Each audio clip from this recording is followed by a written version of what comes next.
मुर्ग मुसल्लम की बात नहीं करता। चटनी रोटी रखते हैं, हिकारत से ना रखना, इज्जत से रखना। आप कितने भी बड़े हो, जब कोई भूखा खाना खाता हो ना, उसके सामने पैर पे पैर रख के ना बैठना। अल्लाह तौफीक दे तो गर्दन झुका के खड़ा हो, और ये मत सोचना कि देख मैं तुझे खिला रहा हूं। जब कोई तेरे दस्तरखान पे लुकमा खाता हो ना, तो दिल में नदामत के आंसू लेके कहना, मालिक तेरा शुक्र है, मैं तो इस लायक न था, तूने मेरे दरवाजे पे किसी को मेहमान बना के मेरी इज्जतें बढ़ा डाली हैं। ये नजरिए होते, वरना हमारा समाज किधर। आज तो फकीर आके कहते भूख लगी है, कहता अच्छा बैठ यहीं बैठ जा। घर के अंदर जाते हो, कहते हो बीवी सबसे पुरानी प्लेट जो हो वो निकाल के दे। एक टूटे बर्तन में किसी गरीब को खाना दिया जाता है, फिर उसको दरवाजे पे चौखट पे बिठा के खिलाया जाता है, और फिर यूं बगल में हाथ डाल के खड़े होके पैर पे पैर रख के कहते हो लगता है कई दिन से खाया नहीं था। वो शर्म से नजर उठा नहीं पाता है। हम कितने सवाल पे सवाल कर देते हैं, फिर घमंड करने की जरूरत नहीं है, इतराने की जरूरत नहीं है। अगर तुम किसी को खिला रहे हो, ये तुम्हारा कमाल नहीं है, ये परवरदिगार का कमाल है, वरना वो ऐसा कादिर मुतलक है, आज उसको तेरे दरवाजे पे लाके बैठाया है। अगर वो चाहता तुझे उसके दरवाजे पे बैठा देता, अकलने की जरूरत नहीं है। अगर कोई तेरे दरवाजे पे पानी पी के चला जाए, कमेंट ना करना, बल्कि ये कहना तेरे टुकड़ों पे पले गैर की ठोकर पे न डाल, चुल्की खाए कहां छोड़ के सदका तेरा।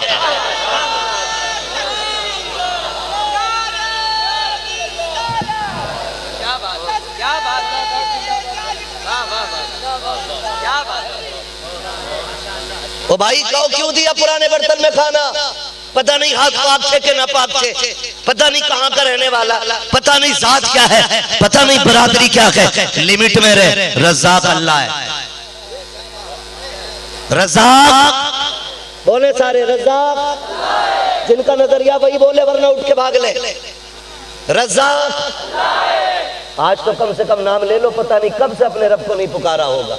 रज़ाक ये पीछे वाले क्यों नहीं बोल रहे हैं? कई बार ऐसा होता है ना, अकीदे बड़े कमजोर है नूर भाई, खेत में भी जागा मेहंदी काटेगा ताकि उसमें से पैदावार निकले। नहीं जी, किसान रो रहे हैं कोरोना हो गया खेती में। कोरोना खेती में नहीं, तेरी नीयत में कोरोना हुआ है, नीयत में कोरोना हुआ। हमारी बंदगी तो देखे जरा, अगर बाल लंबी निकाल दे धान में तो तारीफ खाद की होती है, तारीफ दवा की होती है। कहता बीज लाया था जाके कलकत्ता से, इसलिए धान लंबा, बाल एक बालिश के निकल आए। कहता संबल से लाया था चावल का बीज, इसलिए खेती अच्छी है। और जब लग जाए खेती को कोरोना तो कहता बर्बाद हो गए जी। फिर ऊपर को देख रहा है, क्यों? क्या रब नहीं जानता है? जब तुमने खेती की तारीफ, जब उसने अच्छी फसल दी तुमने कहा बीज का कमाल है, जब उसने दाने अच्छे निकाले तुमने कहा दवा का कमाल है, जब उसने फसल को लहलहाया तब तुमने कहा मेरी मेहनत का कमाल है, जब फसल मारी गई तब तुमने रोना शुरू कर दिया। मैं तो ये कहता हूँ कि पहले दिन से लेकर के आखिरी दिन तक जब तक दाना घर में नहीं अलग में आए, खुदा की कसम जब भी कोई पूछे ये फसल अच्छी कैसे हुई है तो कह दे सब दवाओं पे भरोसा करते हैं, मैं अपने खुदा की जात पे भरोसा किया करता हूं। नजरिए कच्चे हो गए, नजरिए कच्चे हो गए। अल्लाह कादिर मुतलक है, कहते देने पे आए तो छप्पर फाड़ के देता है, और लेने पे आए तो चमड़ी उधेड़ लेता है। वहां किसी की उसके आगे नहीं चलने वाली है। लिमिट में रहने की आदत डालें। तवज्जो है सारे लोगों की, वक्त ज्यादा नहीं, आधा घंटा, जरा बोल दे सुभान अल्लाह। कड़वी लग रही है ना बातें, लगने दो। दवा जितनी ज्यादा कड़वी होती फायदा उतना ज्यादा होता, और जो कड़वी दवा बर्दाश्त नहीं कर सकता वो बीमारी से निजात नहीं पाता है। ठीक है जी, जो कड़वी दवा खा ले फिर उसे ऑपरेशन की जरूरत नहीं पड़ती है। जो कड़वी दवा थूक देता है फिर जख्म नासूर बन जाता है, फिर वो उसकी मौत और तबाही का सबब बनता है। बर्दाश्त करें मेरी बातें। तो ये रवैये गलत, नजरिए गलत, तंग नजरी हमारे अंदर आ गई। बड़ा वो नहीं है जिसके पास बैंक बैलेंस है, बड़ा वो है जिसकी महफिल में कोई अपने आप को छोटा महसूस ना करे। आज औकात दिखाने की आदत है, औकात बात बात में तू है क्या, औकात क्या है तेरी? तू है क्या? जितनी तेरे बाप ने पूरी जिंदगी कमाई है उतनी तो मैंने अपने शौकों में उड़ा दी। डर अल्लाह से सेकंड नहीं लगते, वो तख्त से उठा के तख्ते पे लिटा देता है। हुए नाम पर बेनिशां कैसे कैसे, जमीन खा गई आसमां कैसे कैसे, कोई नहीं बचा है। बड़े बड़े चले गए, नूरे मुजस्सम आज आए हैं, जामीन से पहले आ चुके हैं। भाई बड़े बड़े आके चले गए, कोई यहां नहीं रहा है। कोई गुल बाकी रहेगा ना चमन रह जाएगा, बस रसूलुल्लाह का दीने हसन रह जाएगा। अतलसो कम ख्वाब की पोशाक पर नाज़ा न हो, इस तले बेजान पर खाली कफन रह जाएगा। है क्या हमारे पास? है क्या हमारे पास? बैठा दे मौलवी को, दे दे कुर्सी। उठ के खड़ा नहीं होता कुरान वाले के लिए, उठ के खड़े नहीं होते। कमंड किस चीज का? तुझे पता है कुरान क्या है? तारीख का ये बाप पलट के तो देख, तब तुझे समझ में आएगा कुरान किसे कहा जाता है।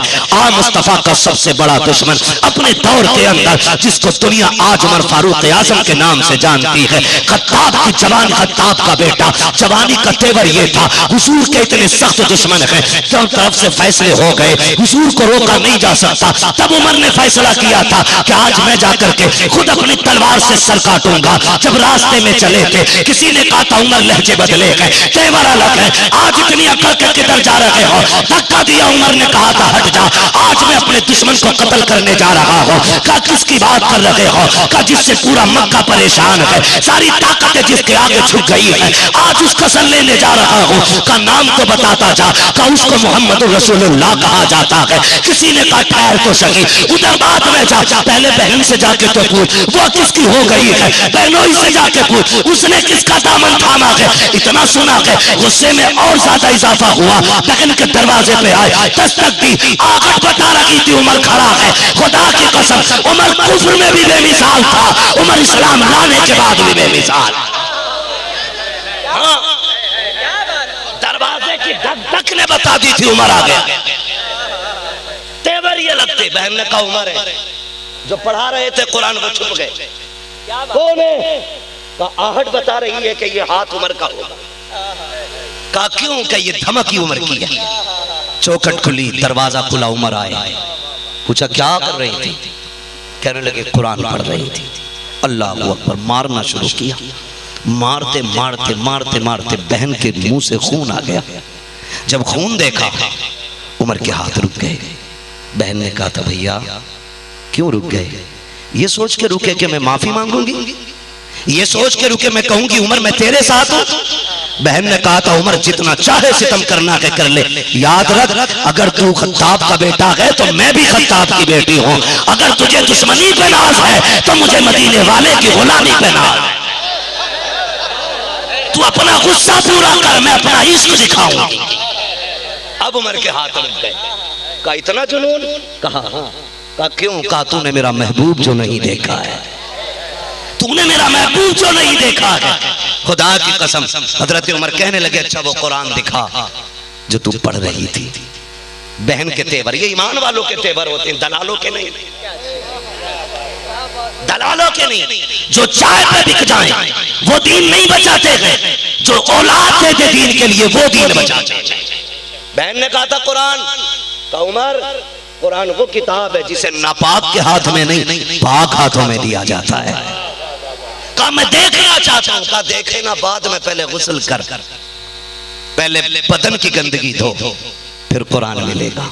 उमर ने गुस्ल किया, बहन ने तरीका बताया, गुस्ल करके कुरान जो उस वक्त किसी चमड़े के टुकड़े या तख्ती पे लिखा था बहन ने उमर के सामने किया। उमर ने नजर डाली है, खुदा की कसम आंखें बरसने लग जाती हैं। जब तड़प के रोए हैं उमर ऐसे रो रहे थे जैसे बच्चे बिलक के रोया करते हैं। जो गुस्सा था खत्म हो चुका है, जो जलाल था वो सारा जा चुका है। अब बहन भाई का चेहरा देख रही है। इतना मारा है उमर ने कि खून बह रहा है, लेकिन जब कुरान की जियारत की है उमर ने बिलक बिलक बिलख के उमर रो रहे हैं, इस अंदाज में रो रहे थे जैसे बच्चे माँ के कंधे से लग के रोया करते हैं। बगल ने दुपट्टे का कोना लिया, भाई के आंसू साफ किए। उमर बताना क्या बात है? कहा बगल मुझे उसके चौखट पे लेके चल जिसके सीने पे ये कुरान उतारा गया है। अल्लाह अकबर। अब बगल बगनोई लेकर के जब हजरत उमर फारूक आजम को तारे बनी अरकम में लेकर के जा रहे हैं, तारीख गवाह है जब हजरत उमर आ रहे हैं, हुजूर के गुलाम खड़े हैं, आका उमर आ रहा है। कहा क्या है? आने दो। कहा या रसूल अल्लाह कहीं ऐसा ना हो वो आके हमला कर दे, तलवार भी है। अल्लाह अकबर। मेरे नबी के चचा आगे बढ़े, बढ़ के कहते हैं आने दो उमर को, अगर इरादा दुरुस्त होगा तो वेलकम किया जाएगा, इरादा गलत होगा आज उसके यही तलवार से दो टुकड़े कर दिए जाएंगे।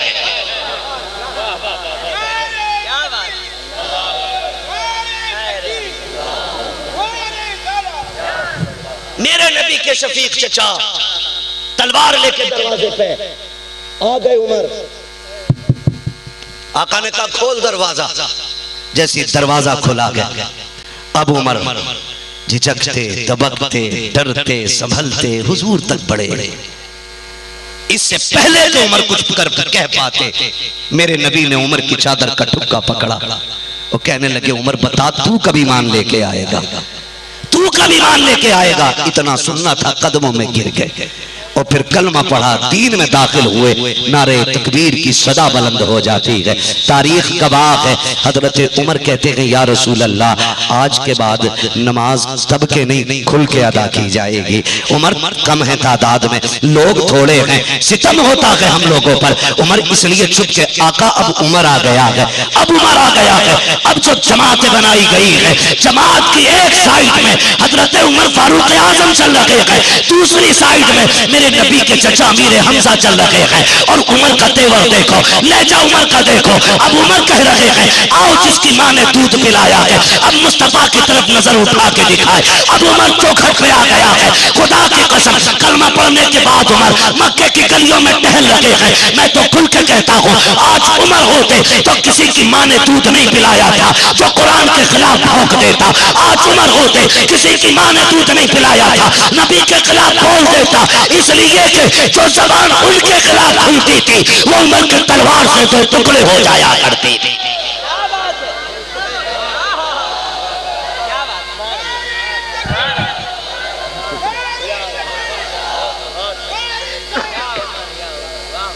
तवज्जो है सारे लोगों की? थके तो नहीं अभी? उमर दरवाजा खटखटा रहे, दरवाजा कौन? दरवाजा उमर आया है। जो खोलने वाले थे वो भी नहीं खोलते, फरमाने लगे निकलो निकलो उमर आया है।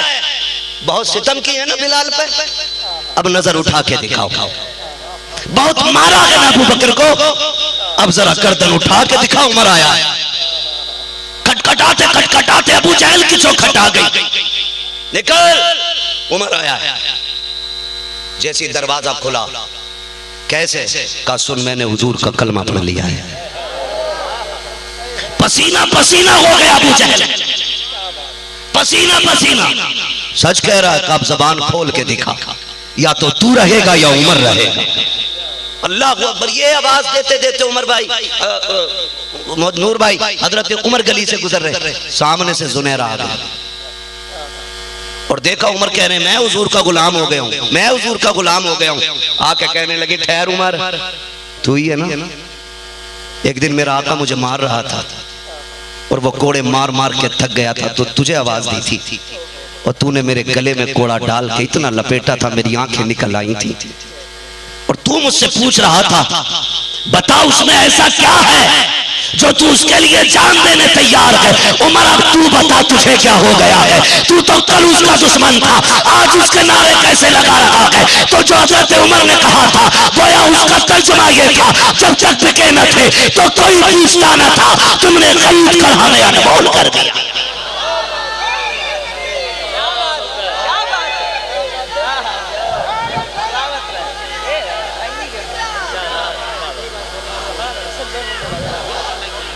जिंदाबाद, अल्लाह अकबर, सलामत रखे भाई। हजरत उमर कहते हैं माई बस कर, कल तक मैंने हुजूर को देखा नहीं था, आज जब से देखा है बस उन्हीं के गीत गाने लग गया हूं, उन्हीं के गीत गाने लग गया हूं। खुदा की कसम ये कुरान है जिसकी जियारत मुसलमान बना देती है, जिसकी तिलावत जन्नती बना देती है, जिसको छूना जन्नती बना देता है, जिसका एहतराम जन्नती बना देता है। आज बड़े बड़ों से बात करना चाहता हूं। मैंने तुमसे पहले कहा था हुए नाम पर बेनिशा कैसे कैसे, समी खा गई आसमां कैसे कैसे। जाओ कभी कब्रिस्तान जाकर के देखो, वहां पे टूटी कब्रें भी मिलेंगी, फटे कफन भी नजर आएंगे, गली हड्डियां भी मिलेंगी। बताओ तो सकी जमीन ने किसी अमीर के वजूद को संभाल के रखा हो तो बोलो, किसी पौधे वाले को बचाया हो जमीन ने तो बोलो, किसी बादशाह की हड्डियां बच गई हो तो बोलो। खुदा की कसम बड़े बड़े दौलत वाले गल गए, लेकिन अगर किस्मत से कभी इत्तेफाक से अगर कुरान वाले की कब्र खुल जाती है, 10 साल के बाद भी जिस्म सलामत मिलता है, लोग हैरत से देखते हैं ये क्या है, तो बरेली से आवाज आ गई है जमीन मैली नहीं होती, जमन मैला नहीं होता, मोहम्मद के गुलामों का कफन मैला नहीं होता।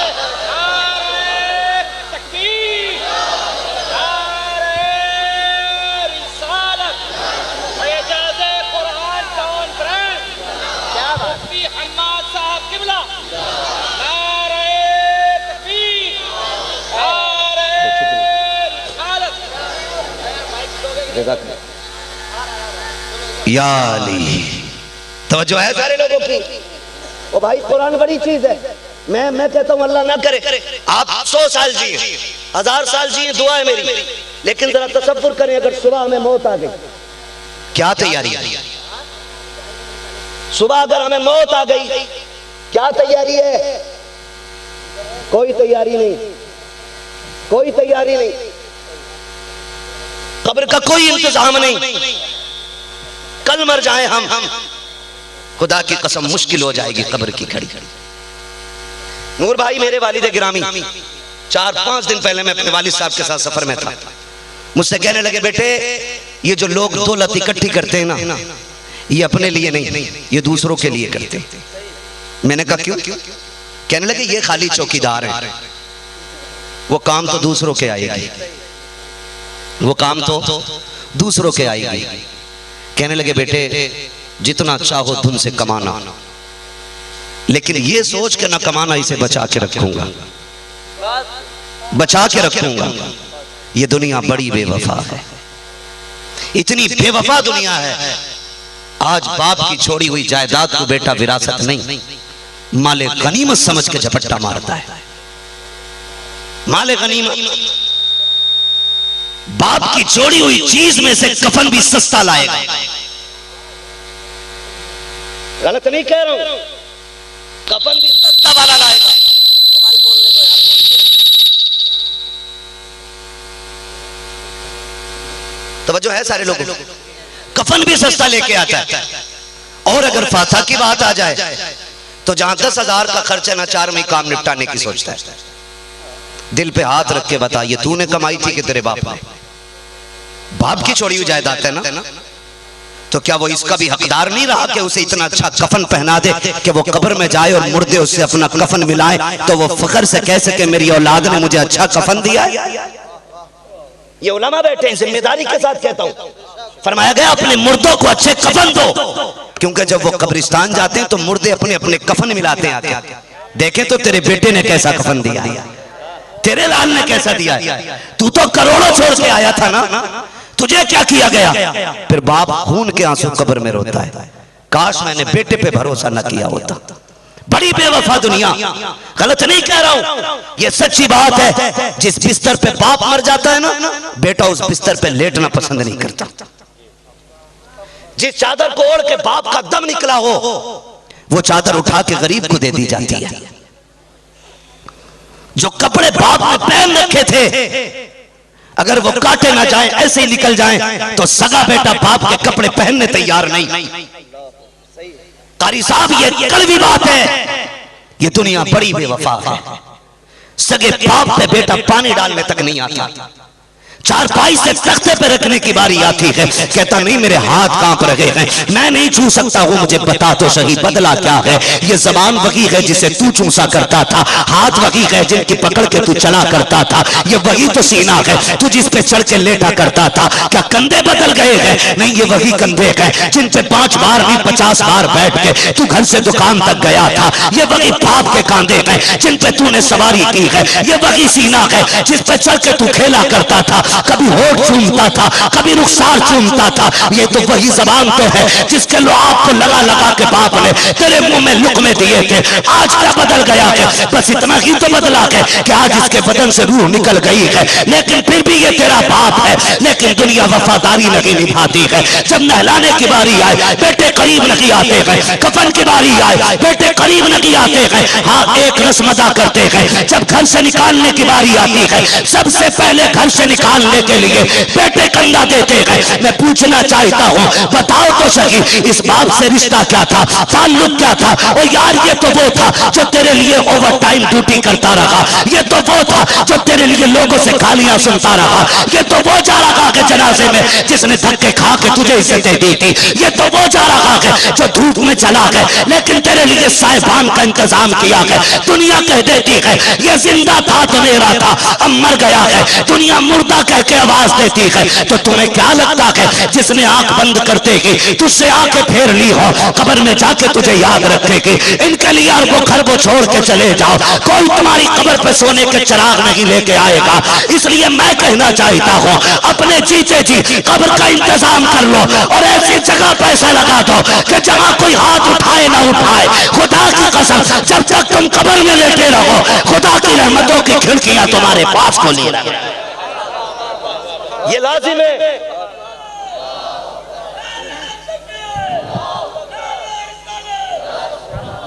हाँ, मिंबर रसूल पर रौनक अफरोज बाज़ाक़ार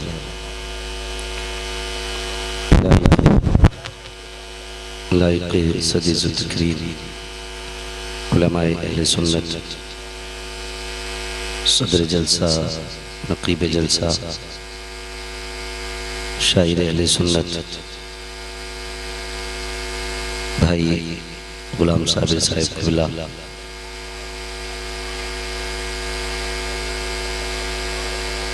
और आवाज़ के ज़रिए पूरी दुनिया के अंदर हुजूर की नातों को हर दिल में उतारने वाली शख्सियत भाई गुलाम नूर मुजस्सम साहिब क़िबला दामज़िल्लहुल अली, और हमारे मेज़बान गिरामी हाफिज़ व क़ारी आफ्ताब आलम साहिब क़िबला, और बानी जलसा नाज़िम इदारा हज़रत अल्लामा मौलाना अशफाक़ साहिब क़िबला दामज़िल्लहुल अली, जुमला अरबाब मिंबर और महफ़िल पाक में तशरीफ़ फरमा, मोहतरम बुज़ुर्गों, नौजवान साथियों, अज़ीज़ बच्चों, अस्सलामु अलैकुम व रहमतुल्लाहि व बरकातुहू।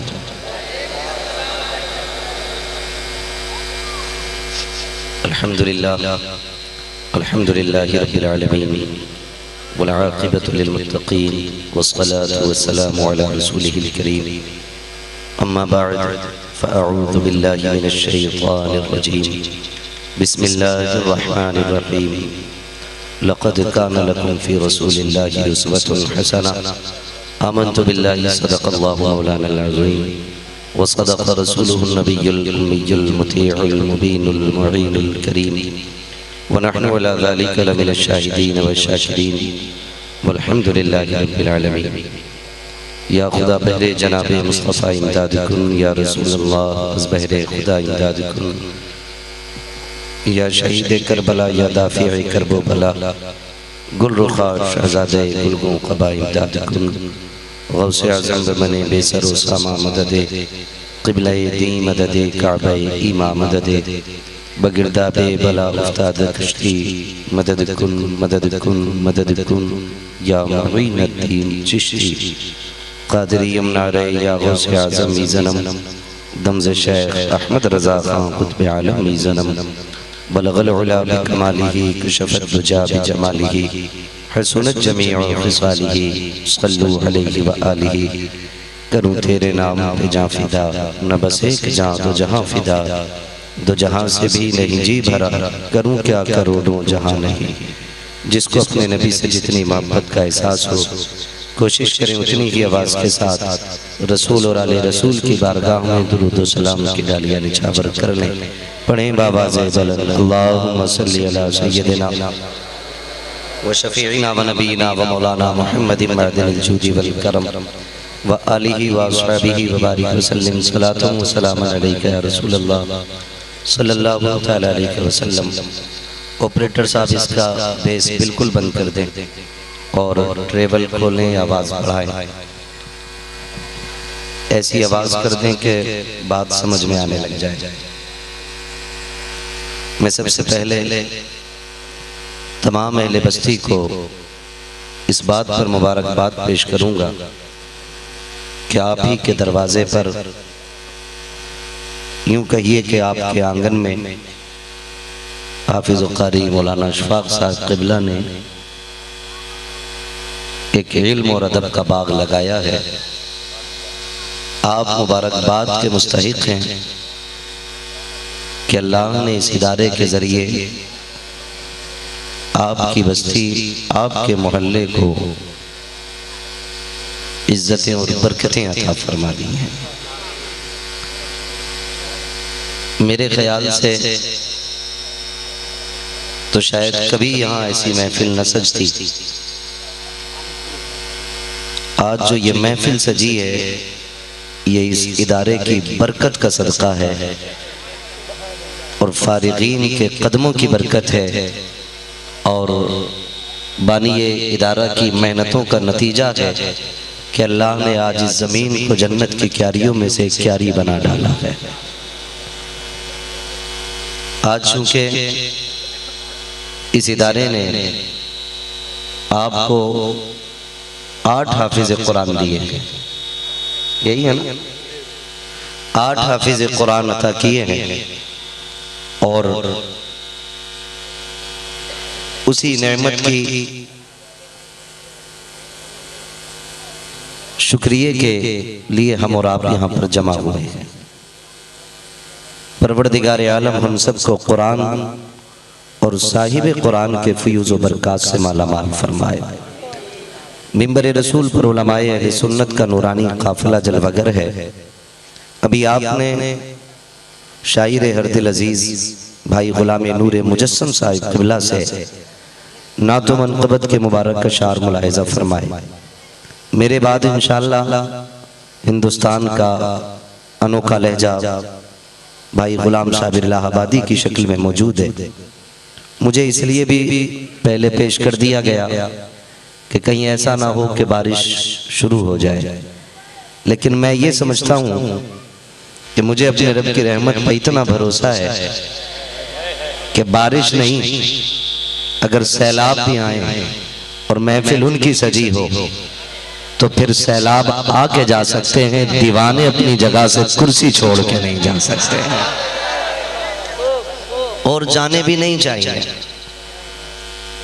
मुबारक भाई, जाने भी नहीं चाहिए, क्योंकि जब अजमेर वाले बाबा के बैठाए ऊंट नहीं उठे थे तो मदीने वाले के बैठाए हुए गुलाम कैसे उठ के जा सकते हैं। अल्लाह सारे लोगों को सलामत रखे और अल्लाह सबको कुरान और साहिब कुरान की बरकतें अता फरमाए। ये उलमाए अहले सुन्नत की नूरानी जमात, कोई इनमें इमाम होगा, कोई मुदर्रिस होगा, कोई मुअज्जिन होगा, ये सब कुरान की खिदमत में और हुजूर की उम्मत की तरबियत में लगने वाली जमात है। यहाँ एक बात मैं आपसे कहूँ, अल्लाह करे ये जलसा जल्दी मुकम्मल हो और हमारे इमामों की नींद भी पूरी हो जाए, वरना हमारी कौम इतनी खतरनाक कौम है, अगर जलसे में ना आए तो कमेटी इमाम की छुट्टी करा देती है और जलसे में आके सलाम तक बैठे तो और फजर में देर से आँख खुले तो मस्जिद के खजानची मस्जिद से निकाल देते, फंस जाते हैं बेचारे, इधर नहीं आते तो फिर कमेटी निकाल देती है, उधर देर से उठते हैं तो मस्जिद की कमेटी निकाल देती है। आपसे इतनी गुजारिश है, अगर अल्लाह ने आपको मस्जिद की गोलक और झाड़ू की मिल्कियत अता की है, तो उस मिल्कियत का दुरुस्त इस्तेमाल करने की आदत डालें। ये ख्याल रखें, अगर इमाम परदेसी आप देश के रहने वाले हैं, जाहिर है आप पकड़ के बोलेंगे, डांट के बोलेंगे, परदेसी तो कुछ नहीं कह पाएगा ना, वो तो चुप होके चला जाएगा। फिर इमाम को निकाल के ये फख्र न करना, देखा अकेले ने निकाल के खड़ा कर दिया, कोई सामने नहीं आया। लिमिट में रहना और औकात में रहना। इमाम की हिमायत में कोई बोला ना बोला, जब कयामत के दिन लाइनें लगाई जाएंगी, इन्हीं कमजोरों की हिमायत के लिए मदीने वाले सरकार आगे आएंगे। ये ख्याल रखिएगा। और मैं एक मशवरा दे के जा रहा हूं, अगर नस्लें बचाना चाहते हो तो उलमा का एहतराम करना सीखो। अगर खानदान बचाना चाहते हो तो उलमा का एहतराम करना सीखो, क्योंकि फरमाया जब तक जमीन पर उलमा के कदम मौजूद हैं उस वक्त तक ये जमीन मौजूद है।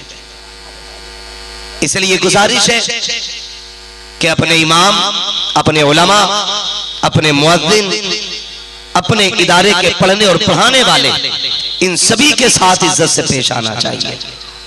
इसलिए नहीं कि मौलाना अशफाक साहब के 4 हाथ नहीं 8 हाथ पैर हैं, 4 आंखें हैं, इस वजह से नहीं कि इनकी 40 उंगलियां हैं, इस वजह से क्योंकि इनके सीने में रब का दिया हुआ कुरान मौजूद है।